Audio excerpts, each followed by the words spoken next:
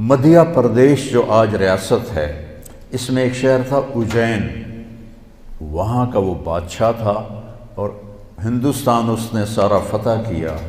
117 سال اس نے عمر پائی، اور یہ کالوں لوگ، کاسٹ ہے نا کالوں، یہ وکرما جیت کی اولاد ہیں، وہ کالوں تھا۔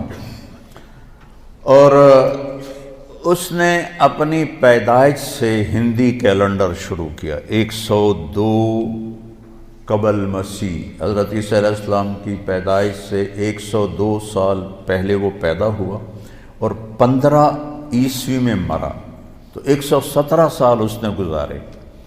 اور بہت نیک بادشاہ تھا، بہت رحم دل بادشاہ تھا، وہ لوٹتا نہیں تھا، لٹاتا تھا۔ ہمارے بادشاہ تو لوٹتے ہیں، لٹاتے نہیں ہیں۔ ان پاگلوں کو یہ نہیں پتا کہ پائی پائی کا حساب دینا ہوگا، ایک ایک پائی کا حساب دینا ہوگا، ایک ایک خیانت۔ ایک حدیث شریف میں آتا ہے کہ آپ نے فرمایا من المفلس، غریب کون ہے؟ کہا جی من لا درہم لہو، جس کے پاس پیسے نہ ہوگا نہیں۔ المفلس من امتی من یاتی یوم القیامہ بالحسنات امثال الجبال، سب سے غریب آدمی میری امت کا وہ ہے جو قیامت کے دن لائے گا نیکیاں پہاڑوں کی طرح۔ لیکن چکر باز تھا، اس کا مال لوٹا، اس کا مال لوٹا، اس کے پیسے دبائے، اس کی زمین پہ قبضہ کیا، اس کی زمین پہ قبضہ کیا۔ قبضہ مافیا پورے 4 صوبوں میں کام کر رہا ہے، تو ان زمینوں پہ قبضے کیے، پٹواری حاضر اور تحصیلدار حاضر، اوپر تک سب لائن حاضر ہوتے ہیں، سب کو جا رہا ہوتا ہے۔ کیسے دھوکے میں پڑے ہوئے ہیں یہ لوگ، یہ پاگل جانتے نہیں کہ جو ہی موت آتی ہے تو آدمی زیرو ہو جاتا، زیرو ہو جاتا۔ جو تو عاصم کی موت نے جھنجھوڑ دیا ہے، روزانہ اس کی قبر پہ جاتا تھا تو اس کے وہ تختی لگی دیکھ کے ایسے حیران ہو کے دیکھتا رہتا تھا، اور آنسو بھی نکلتے رہتے تھے، مٹی ہو گیا، مٹی ہو گیا۔ جو کچھ یہ بے وقوف حرام راستوں سے بنا رہے ہیں، لوگوں کے مال لوٹ کے بنا رہے ہیں، یہ برباد ہو جائیں گے مرتے وقت، ان کا مرنا مشکل ہو جائے گا۔ تو وہ کیا ہوگا؟ لوگ آئیں گے، یا اللہ اس نے میرا مال دبایا، اس نے میری زمین دبائی، اس نے میرے ساتھ یہ کیا، اس نے میرے ساتھ یہ کیا۔ کہ اچھا اتنی نیکیاں تو لے جا، اتنی تو لے جا، اتنی تو لے جا، اتنی تو لے جا، اتنی تو لے جا۔ آہستہ آہستہ آہستہ ساری نیکیاں لوگ لے جائیں گے اور لوگوں کے حق باقی ہوں گے۔ کہیں گے یا اللہ ہم نے بھی اس سے لینا تھا، اب اس کی نیکیاں تو ہیں کوئی نہیں، تو اللہ تعالیٰ کہے گا انہوں نے جو گناہ کی ہیں اس کے سر پہ ڈالو۔ تو گناہ کیا زید نے، سر پہ ڈالا بکر کے، اور وہ دوسرا آیا جی میرا حق بھی ہے کہ اپنے گناہ اس پہ ڈالو، میرا حق بھی ہے کہ اپنے گناہ اس پہ ڈالو، یہاں تک کہ گناہوں کا پہاڑ اکٹھا ہو جائے گا اور ساری نیکیاں کر کے جہنم میں گرا دیا جائے گا۔ یہ دیکھ رہے ہو، ایک بالشت زمین، ایک گٹھ زمین جس نے کسی کی دبا لی، یہاں تو ایکڑوں پہ قبضے ہو جاتے ہیں، تو قیامت کے دن 7 زمینوں کو توق بنا کے اس کی گردن میں ڈال دیا جائے گا۔ کیسے اٹھائے گا وہ؟ کس طرح مقابلہ کرے گا؟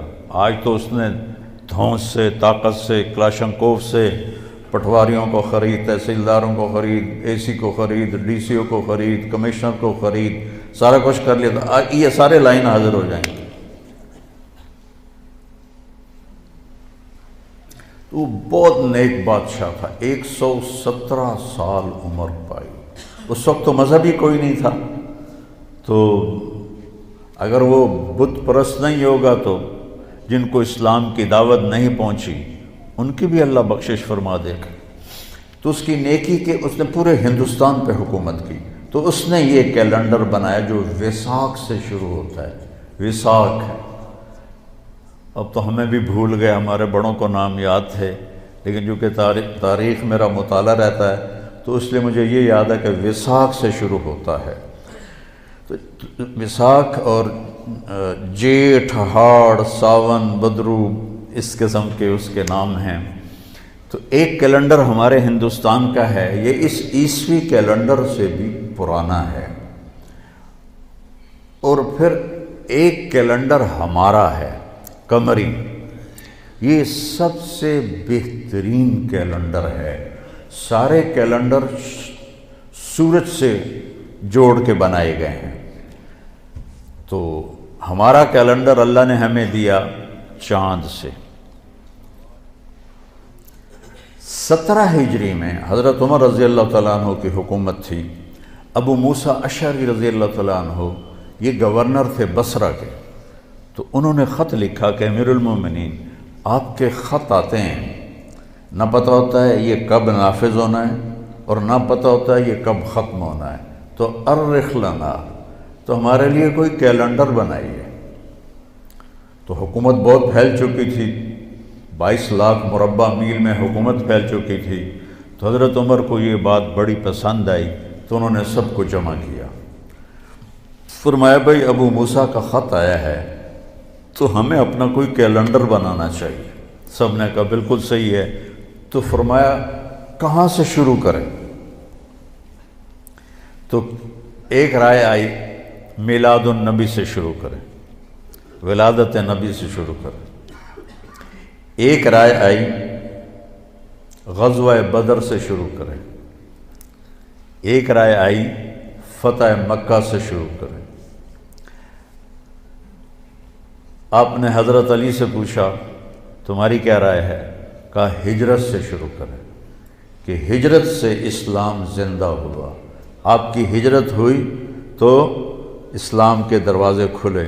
تو عمر رضی اللہ تعالیٰ عنہ کو یہ رائے سب سے زیادہ پسند آئی، اور یہ طے پایا کہ بھئی ہم ہجرت نبی سے اپنے سال کو شروع کریں گے، کہ آپ نے جب مکہ سے مدینہ کی طرف ہجرت فرمائی تو اس وقت 27 صفر جمعرات کا دن تھا۔ آپ ابو بکر رضی اللہ عنہ کے پاس گئے کہ ابو بکر جانے کا حکم آ گیا ہے، تو انہوں نے کہا یا رسول اللہ میں بھی ساتھ ہوں؟ کہا، تو وہ رونے لگے خوشی سے، کہ میرے پاس ایک اونٹنی ہے جو ایک بڑی مشہور آپ کی اونٹنی ہے کسوا، یہ ابو بکر نے آپ کو دی تھی، کہا وہ میں آپ کو گفٹ کرتا ہوں اس دن کے لیے۔ کہا نہیں میں پیسے لوں، ہجرت ہے میں پیسے دوں گا، مدینے جا کے پیسے دوں گا۔ تو جمعرات کو یعنی شب جمعہ آپ تہجد کے وقت میں ابو بکر آپ کے پاس تشریف لائے، آپ دونوں حضرات، ابو بکر کہنے لگے یا رسول اللہ میں نے ایک غار تلاش کیا ہوا ہے، ادھر ہے مدینہ اور ادھر ہے غار ثور، بالکل مخالف سمت میں، تو پہلے ہم وہاں جا کے چھپتے ہیں، جب ہماری تلاش ماٹھی پڑ جائے گی تو پھر ہم نکل پڑیں گے۔ اور ایک ان کا دوست تھا عبداللہ بن اریقط، ابو بکر صدیق رضی اللہ تعالیٰ عنہ کا کافر تھا، اس کو رہبر بنایا۔ اس سے پتہ چلتا ہے کہ کافر سے کام لیا جا سکتا ہے۔ بنو عباس کے بڑے بڑے عہدوں پر عیسائی فائز تھے، مغل بادشاہوں کے اور خلجی اور بلبن اور جتنے یہ خاندان غلامہ سب کے پاس ہندو جو تھے وہ بڑے بڑے عہدوں پر فائز تھے۔ تو ہمارے نبی پنجوں کے بل چل رہے تھے، پنجوں کے بل، کہ کھوجی پیر کا نشان دیکھ کے کہیں ہمیں ڈھونڈ نہ لے۔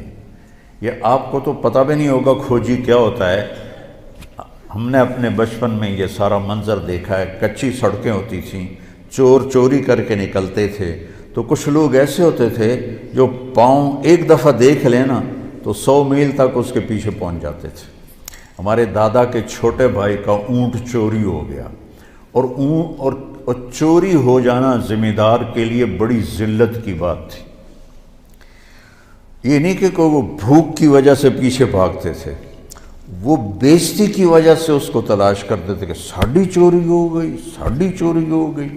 پھر کچھ ذمہ دار تھے جو وہ چوری کروا کے کھا جاتے تھے، اور کچھ ایسے ہمارے بڑے بھی چوریاں کرواتے تھے لیکن کوئی کھاتا نہیں تھا، آگے دے دیتا تھا، اور وہ چوری دشمنی کی ہوتی تھی، اگلے کو بے عزت کرنے کے لیے کہ ویکھو جی فلانے دا اٹھ چوری ہو گیا، فلانے دی مچھ چوری ہو گئی۔ اس وقت یہی چیزیں چوری ہوتی تھی، پیسہ تو ہوتا نہیں تھا۔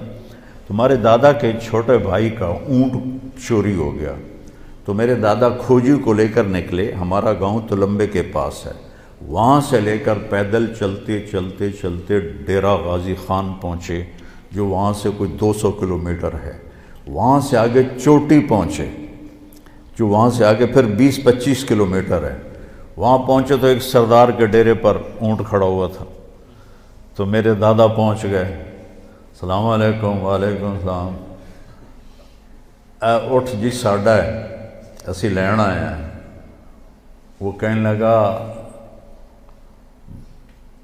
پتر میں چوری کدی کسی دی واپس نہیں موڑی، اے ہن میرا ہے، جاؤ تسی۔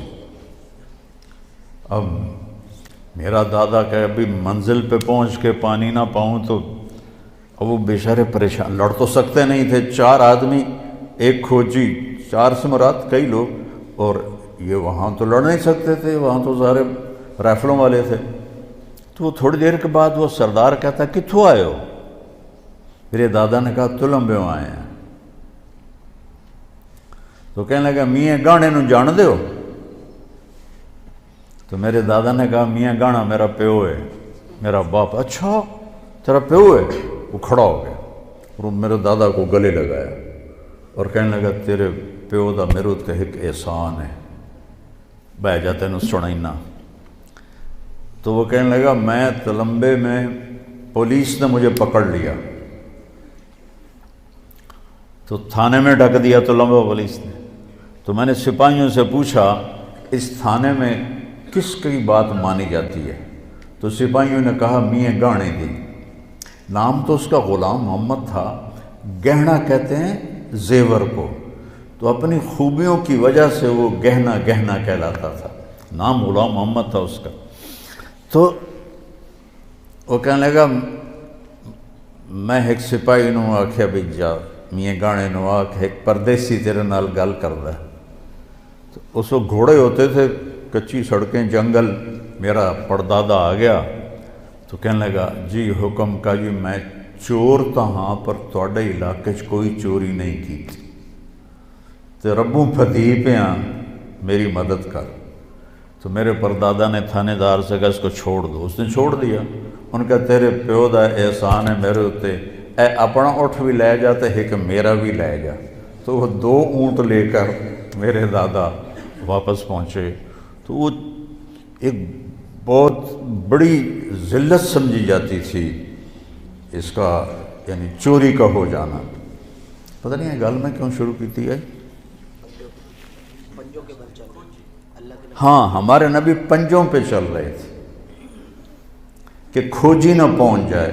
تو کھوجی کے لفظ کی وضاحت کے لیے میں نے آپ کو یہ قصہ سنایا، میں نے خود کھوجی دیکھے ہیں، وہ ایسے جھک کے تھوڑی دیر تک پاؤں کو دیکھتے رہتے تھے اور پھر ان کا نقش بیٹھ جاتا تھا، وہ اس کو لے کے چلتے رہتے تھے۔ پکی سڑکیں ہوتی نہیں تھیں، کچی سڑکیں ہوتی تھیں، تو 200 میل تک بھی پہنچ جاتے تھے۔ اور ابو بکر کبھی آگے چلتے کبھی پیچھے چلتے، کبھی آگے چلتے کبھی پیچھے چلتے۔ تو آپ نے فرمایا ابو بکر کیا کر رہے ہو؟ کبھی آگے ہو جاتے ہو کبھی پیچھے ہو جاتے ہو؟ کہ یا رسول اللہ جب مجھے ڈر لگتا ہے کہ آگے کوئی چھپا ہوا ہوگا وار نہ کر دے تو میں آگے ہو جاتا ہوں تاکہ میرے اوپر آئے، آپ پہ نہ آئے، اور جب مجھے خیال آتا ہے کوئی پیچھے سے حملہ نہ کر دے تو پھر میں آپ کے پیچھے ہو جاتا ہوں کہ جب دشمن وار کرے تو میرے اوپر کرے، آپ پہ نہ کرے۔ تو پنجوں پہ چلتے چلتے یہ کچھ 4 میل کا فاصلہ تھا، پتھروں پر کنکروں پر آپ کی ساری انگلیاں زخمی ہو گئیں۔ تو جب پہاڑ پہ چڑھنے کا وقت ہے تو ایسا پہاڑ ہے جنہوں نے دیکھا ہوا ہے سیدھا، تو آپ پاؤں کی تکلیف کی، انگلیوں کی تکلیف کی وجہ سے چڑھ نہ پائے۔ تو ابو بکر رضی اللہ عنہ نے آپ کو اپنی کمر پہ بٹھایا اور پورا پہاڑ اوپر چڑھ کے گئے اور آپ کو باہر بٹھایا۔ کہہ نہیں یا رسول اللہ آپ نے اندر نہیں جانا، اندھیرا تھا، 27 کی رات تھی، 27 صفر کی رات تھی۔ اندر گئے، ٹٹول کے جتنے سوراخ تھے نا پتھروں سے بند کیے، پھر سوراخ باقی تھے، اپنی پگڑی کو اتارا اور پھاڑ کے سوراخ بند کیے، پھر سوراخ باقی تھے تو آپ نے کرتے کو اتارا اور پھاڑ کے سوراخ بند کیے۔ ایک سوراخ باقی رہ گیا، یہ وہ تھا جس میں سانپ تھا۔ تو بعض علماء نے یہ بات کہی ہے کہ وہ سانپ جو ڈنگ مار رہا تھا وہ اس لیے نہیں مار رہا تھا کہ بھئی سانپ ہونے کی وجہ سے میں ڈس رہا ہوں، وہ ڈنگ مار رہا تھا کہ پیر پر آ کر میں بھی نبی دی زیارت کر لی، وہ اس لیے ڈنگ مار رہا تھا کہ میں نبی دی زیارت کرنی۔ تو جب تھوڑا سا اجالا ہوا تو آپ نے دیکھا ابو بکر ننگے بیٹھے ہوئے تھے، اوپر سے کرتا بھی کوئی نہیں، پگڑی بھی کوئی نہیں۔ تو آپ نے کہا ابو بکر یہ کیا ہوا، کتنے کہ تیرا چولا تیری پگڑی؟ تو انہیں ایسے دکھائی، یا رسول اللہ یہ سارے تھے سوراخ، مجھے ڈر لگا کوئی بچھو، کوئی سانپ، کوئی کیڑا آپ کو تکلیف نہ پہنچائے، تو اس لیے میں نے یہ کور کر دیے۔ تو میرے نبی کی آنکھوں میں ایک دم آنسو ایسے چھل کے پانی کی طرح، اور آپ نے ہاتھ اٹھائے، کہا یا اللہ میں ابو بکر سے راضی ہوں، تو بھی اس سے راضی ہو جا اور اسے جنت میں میرا ساتھی بنا دے۔ فوراً جبریل آئے اور انہوں نے آ کر کہا یا رسول اللہ، اللہ فرما رہے ہیں ہم ابو بکر سے راضی ہو گئے اور جنت میں آپ کا ساتھی بنا دیا۔ ویسے بھی آج 22-23 جمادی الثانی ہے، تو حضرت ابو بکر رضی اللہ تعالیٰ عنہ کی وفات 22 جمادی الثانی کو ہوئی ہے، تو اس کی نسبت میرے ذہن میں تو میں کوئی تیاری کر کے تو آتا نہیں ہوں، جو اللہ تعالیٰ جدھر مجھے لے جاتا ہے میں چل کے آپ کو بتا دیتا ہوں، لیکن تھوڑا سا میرا یہ فوکس تھا کہ میں وقت کے بارے میں آپ کو بتاؤں۔ تو وہ ہجرت سے کیسے شروع ہوا؟ تو آپ 27 کی رات، 28 کی رات، 29 کی رات رہے، اور یکم کی صبح کو تہجد کے وقت آپ وہاں سے نکلے۔ تو آپ نے مکے کو دیکھا تو کہیں کہیں چراغ ٹمٹماتے تھے، تو آپ نے کہا یا مکہ تو ما اطیبک من بلد واحبک الی لولا ان قومی اخرجونی منک لما سکنت غیرک۔ اے مکہ تو مجھے کتنا محبوب ہے، اگر میری قوم مجھے نہ نکالتی تو میں تمہیں چھوڑ کے کبھی نہ جاتا۔ اور آپ نے وہاں سے سفر شروع کیا، اور 8 ربیع الاول کو آپ قباء میں پہنچ گئے، قباء میں، اور 22 ربیع الاول کو پھر آپ مدینہ میں داخل ہوئے، اور جمعے کا دن تھا، اور آپ نے مدینہ سے پہلے مسجد تھی جس کو آج کل مسجد جمعہ کہتے ہیں، تو جہاں بنو سالم آباد تھے وہاں آپ نے جمعہ کی نماز پڑھائی اور خطبہ دیا، اور اس میں عبداللہ بن سلام بہت بڑے یہودی عالم تھے بنو قینقاع کے، وہ آئے سننے، تو آپ نے اس میں ایک جملہ فرمایا جو انہوں نے سن کر کہا کہ یہ نبی کے سوا ایسا خوبصورت کلام کوئی نہیں بول سکتا کہ افشوا السلام وَأَطْعِمُوا الطَّعَامَ وَصِلُوا الْأَرْحَامَ وَصَلُّوا بِاللَّيْلِ وَالنَّاسُ نِيَامٌ تَدْخُلُوا الْجَنَّةَ بِالسَّلَامِ۔ الفاظ کی موسیقی دیکھیے آپ، سلام پھیلاؤ، کھانے کھلاؤ، رشتہ داروں سے اچھا سلوک کرو، اور رات کو اس وقت اٹھ کے نماز پڑھو جب لوگ سو رہے ہوں، تو آرام سے جنت میں داخل ہو جاؤ۔ تو کہنے لگے یہ سچا نبی ہی ایسا بول سکتا ہے اور کوئی نہیں بول سکتا۔ تو یہ تھوڑا سا ہجرت کا خاکہ میں نے آپ کو بتایا۔ تو پھر وہاں سے آگے اسلام کا عروج شروع ہوا، تو ہجرت پر طے ہو گیا کہ ہم ہجرت سے اپنا کیلنڈر شروع کریں گے۔ اب آیا کہ پہلا مہینہ کون سا ہو، تو اس میں بھی کئی رائے آئیں۔ کئیوں نے کہا کہ نبی کی ولادت والا مہینہ پہلا مہینہ ہو، تو کئیوں نے کہا کہ وہی مسلمانوں کی غزوہ بدر کا پہلا مہینہ ہو، اس طرح مختلف رائے آئیں، مجھے اب پوری یاد نہیں ہے۔ تو پھر حضرت علی کی رائے آئی کہ محرم سے شروع کرو، کیونکہ محرم سے ہجرت کی ابتدا ہوئی تھی۔ ذوالحجہ میں 72 آدمی مدینہ سے آئے، اور آپ کے ہاتھ پر بیعت کی۔ حضرت عباس رضی اللہ عنہ کو آپ ساتھ لے کر گئے، وہ مسلمان نہیں تھے، اور اب انہوں نے پہاڑ ہٹا دیے ہیں۔ وہاں منا میں ایک مسجد پرانی سی نظر آتی ہے، جو پیدل جائیں گے نا تو میں نے تو وہاں نماز بھی پڑھی ہے، اذان بھی دی ہے، جماعت بھی میں نے ہی کرائی ہے، کوئی بھی وہاں نہیں تھا تو شرطے آ گئے تو ان کو میں نے جماعت کروائی تھی۔ میں پیدل چلا گیا تھا عزیزیہ سے، وہاں بیٹھ کر تھوڑا سا وہ میں نقشہ اپنے دماغ میں سوچ رہا تھا کہ یہاں مدینے کے ساتھی اکٹھے ہوئے 72، 2 عورتیں ام منی ام عمارہ اور 70 مرد، اور ادھر میرے نبی اور آپ کے چچا عباس، گپ اندھیرا، رات کا آخری حصہ۔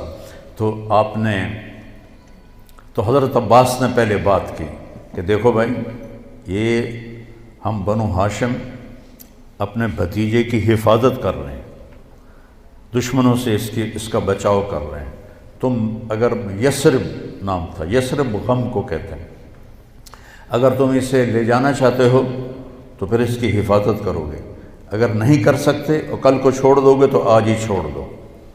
تو ایک صحابی ہیں اسد بن زرارہ، کہنے لگے یا رسول اللہ، اگر آپ کی اجازت ہو تو میں جواب دوں، ایسا جواب دوں گا کہ آپ کے چچا کی کوئی توہین نہیں ہوگی۔ ہم نے کہا دو۔ تو وہ کہنے لگا عباس، چوڑیاں تو ہم نے بھی نہیں پہنی ہوئی، ہم بھی جنگوں میں پروان چڑھے ہیں اور تلواروں کی جھنجھناہٹ ہمارے نغمے رہے ہیں، تو کسی ایسے آدمی کو اپنا سردار بنانا جسے قوم نکال دے کوئی آسان کام ہے عرب کے ماحول میں؟ کسی ایسے دین کو قبول کرنا جسے سب عرب نے رد کر دیا ہو آسان ہے عرب کے ماحول میں؟ جب ہم یہ کر چکے ہیں تو حفاظت بھی کر کے دکھائیں گے۔ تو کہ یا رسول اللہ بیعت کے لیے ہاتھ بڑھائیں۔ تو ایک دم ایک صحابی کھڑے ہوئے، حضرت عباس بن مرداس، وہ عباس بن عبد المطلب چچا، عباس بن مرداس ان میں سے مدینے والوں سے، ٹھہرو ٹھہرو ٹھہرو ٹھہرو ٹھہرو ٹھہرو، مدینے والوں کو ٹھہرو ٹھہرو ٹھہرو ٹھہرو ٹھہرو، کیا ہوا؟ کہنے لگا یہ یاد رکھو، اگر اس کو لے جاؤ گے تمہارے بچے یتیم ہوں گے، تمہاری عورتیں بیوہ ہوں گی، تمہارے مال اموال لٹیں گے، سارا عرب مل کے تم پہ حملہ کرے گا، کر لو گے برداشت؟ تو لے جاؤ، اور نہیں تو ابھی چھوڑ دو۔ تو ابو الہیثم بن تیہان رضی اللہ تعالیٰ عنہ کھڑے ہوئے، یا رسول اللہ ما لنا، اگر یہ سب کچھ ہو جائے، ہم لٹ جائیں، پٹ جائیں، تج ہو جائیں، برباد ہو جائیں، ملے گا کیا؟ آپ نے یہ نہیں کہا تمہیں حکومت ملے گی، آپ نے کہا تمہیں جنت ملے گی۔ کہنے لگے واہ واہ واہ، پھر تو سستا سودا ہے، اپنی شرطیں بتائیں، آپ کیا چاہتے ہیں؟ آپ نے فرمایا ہر حال میں میری مانو گے، جی چاہے یا نہ چاہے۔ کتنی آج کی نسل ہے، کیوں نہیں یہ کرتے ہو؟ میرے نبی کی سنت ہے، جی دل نہیں کرنا، کہتے ہیں دل نہیں کرنا۔ میرے نبی نے یہ پتہ پہلے دن کاٹ دیا کہ جی چاہے یا نہ چاہے میری اطاعت کرو گے، میری مانو گے، اپنے جی کو نکال دو بیچ میں سے، ورنہ گمراہ ہو گئی۔ تو تمہیں کہہ رہا ہوں اپنے جی کو بیچ میں سے نکال دو، میں اپنے آپ کو بھی کہہ رہا ہوں، ورنہ جہنم کے کھڈے کے سوا کوئی جگہ نہیں ہے۔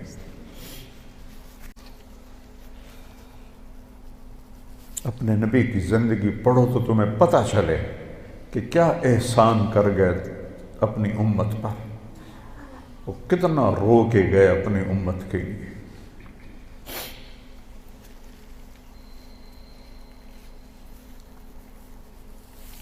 ایک رات آپ دعا کر رہے تھے، یا اللہ ابراہیم علیہ السلام نے تجھ سے کہا فمن تبعنی فإنہ منی ومن عصانی فإنک غفور الرحیم، یا اللہ جو میری مانے وہ مجھ سے ہے، جو میری نہ مانے اب تیرا مسئلہ ہے، وہ پکڑ کر یا معاف کر۔ اور یا اللہ عیسیٰ علیہ السلام نے کہا تھا ان تعذبہم فإنہم عبادک، وَإِن تَغْفِرْ لَهُمْ فَإِنَّكَ أَنْتَ الْعَزِيزُ الْحَكِيمُ۔ یا اللہ تو معاف کر، تیری مرضی، پکڑ کر تیری مرضی، چوائس دے دی۔ وہ کہا یا اللہ میں صرف ایک ہی بات کرتا، امتی امتی، میں یہ نہیں کہتا ہوں کہ پکڑ یا چھوڑ، میں کہتا ہوں معاف کر معاف کر معاف کر۔ اور آپ کی دھاڑیں نکل گئیں تو جبریل آئے، اللہ نے بھیجا، میرے حبیب آپ کیوں رو رہے ہیں؟ اللہ کو تو پتہ تھا کیوں رو رہے ہیں، آپ تک بات پہنچانی تھی کہ جبریل مجھے میری امت کا غم رلا رہا ہے، ہم پیدا بھی نہیں ہوئے تھے اور وہ ہمارے لیے رو رہے تھے، تو کوئی گنجائش ہے کہ امن کے طریقے کو چھوڑ کر کسی اور طرف جائیں؟ نیا سال آ گیا ہے، سال تو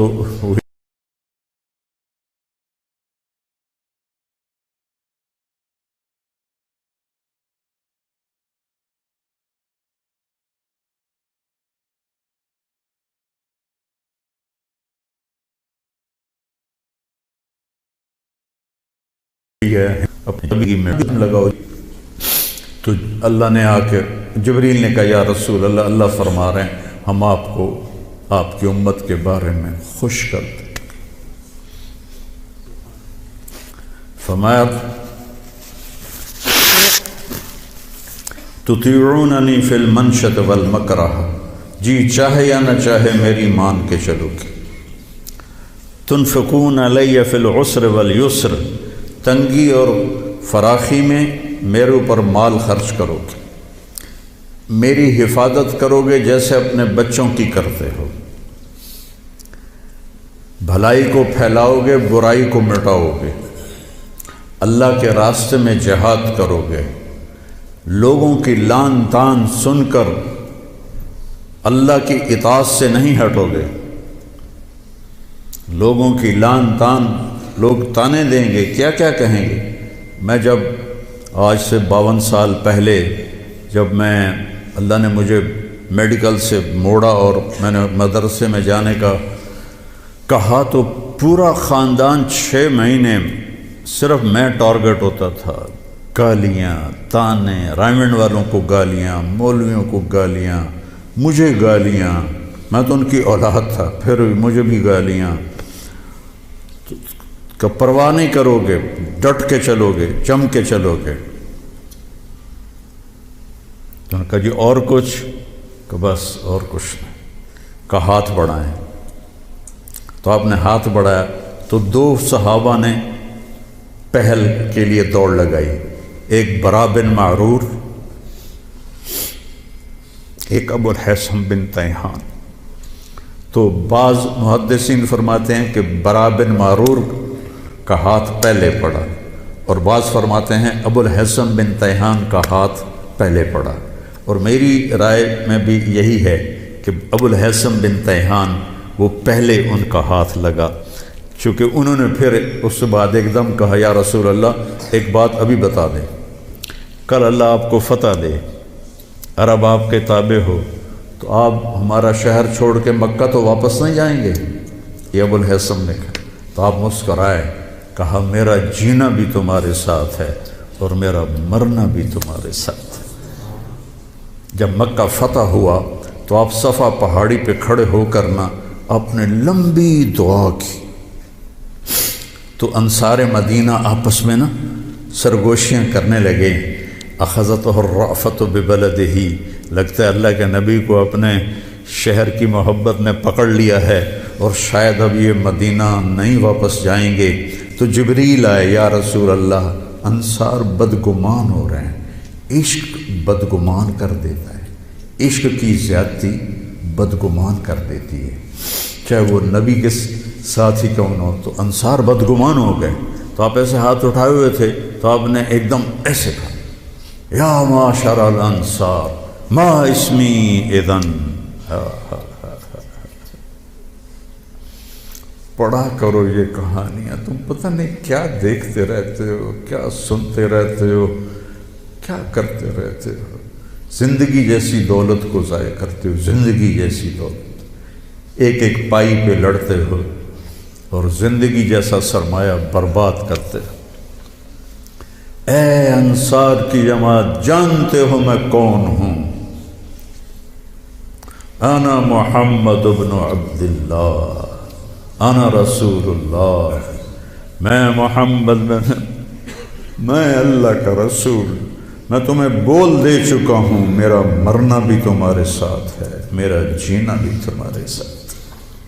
تو سارے انصار رونے لگے گا، یا رسول اللہ، محبت کی شدت کی وجہ سے بدگمانی پیدا ہوئی ہے، کوئی ایمان کی کمزوری کی وجہ سے نہیں۔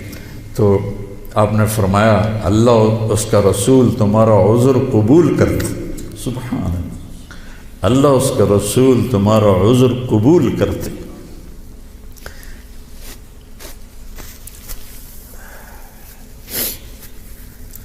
تو اس میں دو عورتیں بھی تھیں، ام منی اور ام عمارہ۔ تو وہ آئیں ہاتھ بڑھانے، تو ہم نے کہا نہیں، تمہاری بیعت زبان سے ہے۔ تو عبداللہ بن رواحہ کھڑے ہو گئے، یا رسول اللہ حملہ کر دیں مکے پر؟ جوان تھے، حملہ کر دیں؟ کہا نہیں نہیں نہیں نہیں نہیں، ابھی نہیں، بس خاموشی سے چلے جاؤ اپنے اپنے خیموں میں۔ شیطان یہ سارا دیکھ رہا تھا، اس نے مینا کی پہاڑی پہ اعلان کیا، قریش کے سرداروں تمہارے خلاف یثرب والوں نے سازش کر دی۔ تو جو آواز گونجی تو وہ سارے ایک دم اکٹھے ہو گئے، تو انہوں نے یثرب کے سرداروں کو بلایا۔ یہ سارے نوجوان تھے، یہ سارے۔ نبی کی ایک نشانی یہ ہے، ایک کہ اس کے پیچھے لبیک کہنے والے سب سے پہلے جوان ہوتے ہیں، چونکہ بوڑھے خشک شاخ بن چکے ہوتے ہیں اور جوان تر شاخ ہوتے ہیں۔ تو انہوں نے سرداروں کو بلا لیا، یہ تم نے کیا کیا، ہمارے خلاف سازش کی ہے؟ کہ اللہ کی قسم ہمیں پتہ ہی کوئی نہیں، ایسے ہی تمہارے کان بج رہے ہوں گے، ایسا کوئی قصہ نہیں۔ ان کو پتہ ہی نہیں تھا، پیچھے پیچھے نیچے نیچے نوجوانوں نے یہ سارا قصہ بنایا تھا۔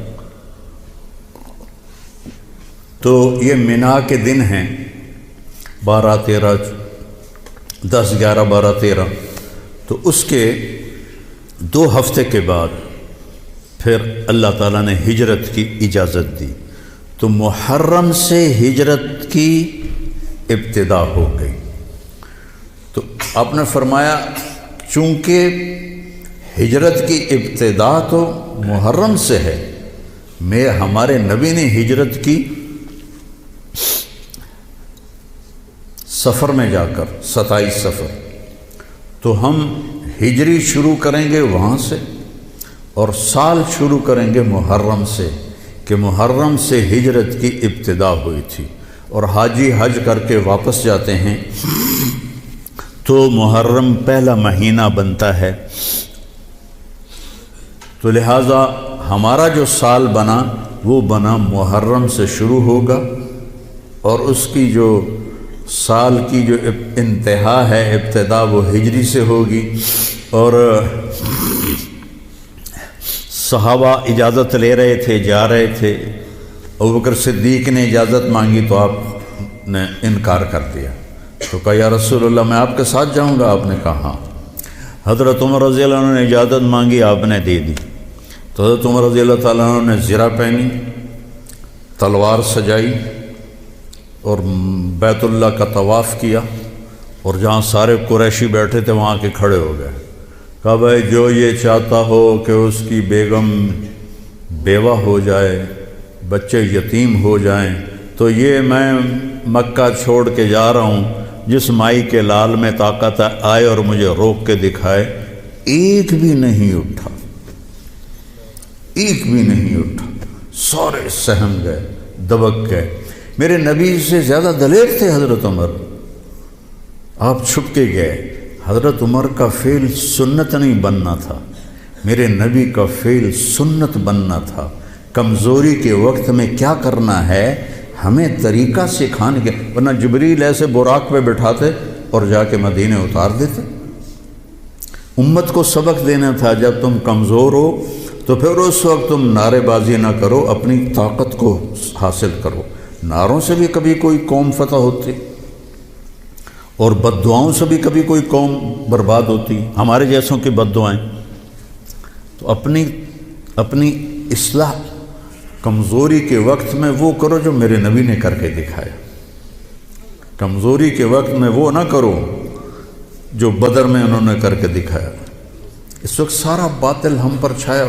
ہمیں تو ایک جہاز کا پرزہ بھی بنانا نہیں آتا، تو وہ کتنے بے وقوف ہوں گے جو کہیں ہم کو ذرا پرزہ دے ہوئے جو توڑ تے ہی بم سٹنا ہے. کیا خیال ہے دیں گے وہ؟ جب تک ہم اپنے وسائل پہ، جب تک ہم اپنے علم میں، دیکھو چائنا والوں نے جا کے انگلینڈ میں علم نہیں سیکھا، امریکہ میں علم نہیں سیکھا. ہمارا ہر محکمہ، چاہے وہ فوج ہو چاہے وہ سول ہو، امریکہ جا رہے ہیں، انگلینڈ جا رہے ہیں سیکھنے کے لیے. ارے دشمن بھی کبھی سکھائے گا کچھ؟ ہم خود تراشتے ہیں منازل کے سنگ میل، ہم وہ نہیں ہیں جن کو زمانہ بنا گیا. جاپان نے کوئی جا کے انگریزی سیکھی تھی، چائنا نے انگریزی سیکھی تھی. انگریزی سیکھنا کوئی منع نہیں ہے، ایک زبان ہے، سیکھو، لیکن اس کو بڑائی اور عزت کا معیار بنا لینا کیا ظلم و ستم ہے یار. اپنے علم میں خود مختار بنو گے، اپنی طاقت حاصل کرو گے، اللہ سے تعلق بڑھاؤ گے، پھر نعرے لگاؤ. ایسے زندہ باد مرد آباد کیا فضولیات. مسجدوں میں اتنا شور مچ جاتا ہے، زندہ باد مرد آباد. حضرت عمر رضی اللہ تعالیٰ نے دیکھا 2 آدمی مسجد نبوی میں اونچی اونچی بات کر رہے تھے، تو آپ نے ایک کنکر اٹھایا اور ان کو ایسے پھینکا. جب ان کے سامنے گرا تو انہوں نے مڑ کے دیکھا تو حضرت عمر نے ایسے اشارے سے بلایا مسجد نبوی میں. تو وہ آ گئے، کہاں سے آئے ہو؟ کہ یہ طائف سے. کہ اگر تم مدینہ کے ہوتے تو مار مار کے تمہارے چہرے میں خونی کر دیتا، تم نبی کی مسجد میں اونچی آواز سے بول رہے ہو. یہاں یہ ساری مسجدیں مسجد نبوی سے جڑی ہوئی ہیں، بیت اللہ سے جڑی ہوئی. ان میں نعرے کبھی زندہ باد کبھی مرد آباد. یہ کیا امت نے طریقہ اپنا لیا ہے. سلطان عبد المجید نے جب مسجد نبوی بنائی، جو سیکنڈ لاس تھا ترکی بادشاہ، تو اس نے ساری دنیا سے کاریگر بلائے. ان کو استنبول میں ایک بستی میں ٹھہرایا اور کہا اپنے ہر ہنر والا اپنے بچے کو حافظ بنائے اور اپنا ہنر سکھائے. تو سب نے ایک ایک بچہ حافظ بنایا، اپنا تعمیراتی ہنر سکھایا. تو 3000 حفاظ اور کاریگر تیار ہوئے. ان کو سلطان عبد المجید نے مدینہ بھیجا اور انہوں نے مسجد نبوی کی تعمیر شروع کی. سارا ہر پتھر پہ قرآن پڑا ہوا ہے جو پرانی مسجد ہے. اور جب کوئی پتھر رکھتے تھے اور وہ تھوڑا بڑا ہوتا تھا، اس کے مطابق نہیں ہوتا تھا، تو وہاں نشان لگاتے. وہاں بھی تراش سکتے تھے تیشے کے ساتھ، نشان لگاتے. جس بستی میں وہ ٹھہرے ہوئے تھے وہاں وہ پتھر واپس جاتا، وہاں اس کی کاٹ تراش کر کے پھر واپس بھیجا جاتا، پھر اسے لگایا جاتا، پھر وہ تھوڑا سا زیادہ ہوتا، پھر وہیں جاتا تھا اور وہاں جا کے تاکہ ٹھک ٹھک کی آواز میرے نبی کو تکلیف نہ دے. میرے نبی تو اپنی قبر میں زندہ ہیں تاکہ ان کو تکلیف نہ ہو. تو پھر اس کو واپس لا کے پھر جوڑا جاتا تھا. ایسے ہی بیت اللہ بنا، وہ جو پرانا اب انہوں نے گرا کے نیاب کر دیا. تو ہر پتھر پہ قرآن پڑھا گیا ہے، ہر پتھر پہ. اور مسجد کا ادب ایسا تھا. پھر اس کے بعد یہ نئی مسجد، ہر سال میں جاتا تھا، میں دیکھتا تھا وہ کاریگر سگریٹ پی رہے ہوتے تھے، دھواں اڑا رہے ہوتے تھے اور ساتھ تعمیر کر رہے ہوتے تھے. نہ وہ عشق میں رہیں گرمیاں، نہ وہ حسن میں رہیں شوخیاں، نہ وہ غزنوی میں تڑپ رہی، نہ وہ خم ہے زلف ایاز میں. وہ زمانہ ہی بدل گیا. وہ مسلمان آئے وشاک گئے وعدہ فردہ لے کر، اب انہیں ڈھونڈ چراغ رخ زیبا لے کر. تو تو ہمیں قمری سال دیا گیا۔ اس کی وجہ مجھے سمجھ آئی 2014 میں جب میں ناروے گیا، اور ناروے میں ہے اینڈ آف دا ورلڈ، شمال میں and of the world Norway میں ہے۔ میں وہاں گیا، اس علاقے میں 2 مہینے سورج نکلتا نہیں اور 2 مہینے ڈوبتا نہیں، تو کیلنڈر جو شمسی ہے وہ فیل ہو جاتا ہے۔ رات ہے لیکن سورج نکلا ہوا پتہ نہیں دن ہے یا رات، دن ہے سورج نکلا ہوا پتہ نہیں دن ہے یا رات ہے۔ تو کئی علاقے ہیں ایسے اوپر شمال میں جہاں سورج کا کیلنڈر فیل ہو جاتا ہے۔ تو 3 گھنٹے کا اوسلو سے جہاز تھا، آگے 5 گھنٹے کا موٹر کا سفر تھا، 8 کلومیٹر کی سرنگیں تھیں، اور پھر آخری بستی مچھیروں کی تھی، وہاں سے پھر 1.25 گھنٹہ آگے موٹر کا سفر تھا۔ تو جب ہم وہاں پہنچے تو وہ جون جولائی سورج ڈوبتا نہیں، 1 اگست کو ڈوبنا شروع کرتا ہے، اور ہم 4 اگست کو پہنچے، اور شروع میں بس 1 تاریخ کو ایسے ڈوبتا ہے ایسے نکل آتا ہے، پھر 2 کو تھوڑا سا وقفہ کرتا ہے، 3 کو تھوڑا سا وقفہ کرتا ہے۔ 4 اگست کو 20 منٹ کی رات تھی، چونکہ میں 4 اگست کو کیوں مجھے یاد ہے، 4 اگست کو 20 منٹ کی رات تھی، اور ہم وہاں پہنچے تو ابھی ہم نے مغرب بھی پڑھنی تھی، عشاء بھی پڑھنی تھی، اور سورج نکلنے سے پہلے فجر بھی پڑھنی تھی۔ تو یہ ایک انوکھا واقعہ میرے ساتھ آیا ہے جو شاید ہی کسی اور کے ساتھ پیش آیا ہو، یا میرے ساتھ جو ساتھی تھے وہاں میں بھاگا، اور ریلنگ تھی اس کے ساتھ کھڑے ہو کر میں نے اذان دی۔ مجھے اللہ کی مخلوق کو 2 دفعہ دیکھ کے ہیبت طاری ہوئی۔ ایک ماؤنٹ ایورسٹ کو دیکھا جب وہ پوری طرح ننگا تھا، چوٹی خالی تھی، دیکھ کر میں بالکل گم ہو گیا، جس کے کیل اتنے بڑے ہوں وہ اللہ کتنا بڑا ہوگا۔ اور ایک وہ جب میں اینڈ آف دی ورلڈ پر پہنچا تو اس کا وہ منظر دیکھ کے میں گم ہو گیا۔ میں نے اذان دی، ٹھنڈی ہوا چل رہی تھی، تو میں نے قبلہ دیکھنا چاہا تو چاند سامنے چمک رہا تھا، سورج فیل ہو گیا تھا، چاند چمک رہا تھا۔ تو آج سمجھ میں آیا کہ اللہ نے ہمیں چاند کا کیلنڈر کیوں دیا ہے، کہ میرا نبی سارے زمانے کا نبی ہے۔ جہاں سورج نہیں نکلتا اور جہاں سورج کئی مہینے نہیں ڈوبتا، اگر وہاں کوئی مسلمان ہیں تو دن رات کا حساب کیسے لگائیں گے؟ چاند کو دیکھ کر۔ میں نے چاند دیکھا، واہ واہ اب یہ رات کھڑی ہے، تو وہ قبلہ فٹ کیا، مغرب کی نماز پڑھی۔ مغرب عشاء اکٹھے پڑھنا تو مسافر کے لیے جائز ہے باقی ائمہ کے نزدیک۔ تو پہلے مغرب پڑھی، پھر عشاء پڑھی، پھر ساتھ ہی میں نے فجر کی اذان دی۔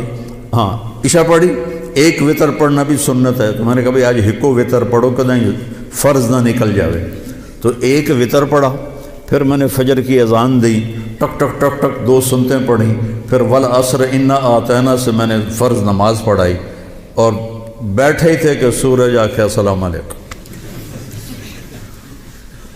تو وہاں جا کے مجھے یہ بات سمجھ میں آئی کہ اللہ نے ہمیں چاند کا کیلنڈر کیوں دیا ہے۔ یہ کہیں بھی ناکام نہیں ہوتا، کہیں فلاپ نہیں ہوتا۔ سورج کا کیلنڈر کتنی جگہ ہیں دنیا میں جہاں فلاپ ہو جاتا ہے، ناکام ہو جاتا ہے۔ تو یہ ہمارے نبی کی عالمی نبوت کی ایک دلیل چاند کا نظام شمسی بھی ہے۔ تو بھائیو میں بہت ساری باتیں وقت کے متعلق بتا گیا، کہنا تو یہ تھا کہ ہندسہ بدلا ہے تو اپنے آپ کو بھی بدلیں، توبہ کریں اپنے رب کی بارگاہ میں، اور گناہوں سے توبہ کریں۔